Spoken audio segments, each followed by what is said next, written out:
During the day, New York's urban jungle is prowled by creatures unaccustomed to fending for themselves.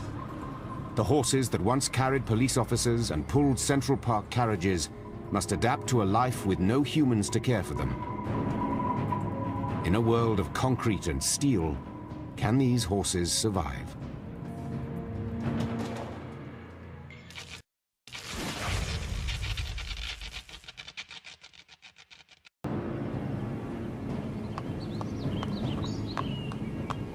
Meanwhile, the survivors of the urban horses that once patrolled Times Square and pulled tourists around Central Park have fled the city. But can they possibly survive for long in a life after people? The horse is an animal of the plains.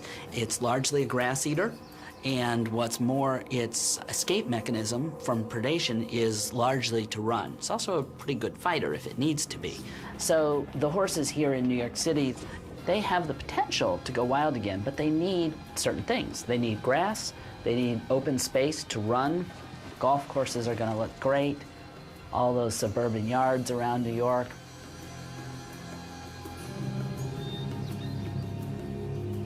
But soon, the gardens and golf courses will turn into forests which don't provide the grassy grazing environments that horses need. In order to survive, these horses need to find a suitable habitat in a hurry. Surprisingly, their best bet is to head for the beach. The grassy barrier islands of the Atlantic coast have already proved their ability to sustain herds of wild horses. In the time of humans, several hundred of them made their home on Assateague Island, just off the coast of Virginia and Maryland, the descendants of horses brought here by man 300 years earlier. No reason why there shouldn't be wild horses on Long Island as well.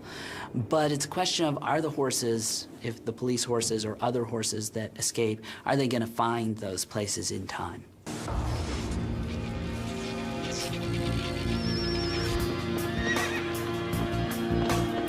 10,000 years after people. On the new shoreline of the expanding sea wanders a pack of wild horses, the descendants of the urban equines that thousands of years ago protected and entertained the humans of New York City.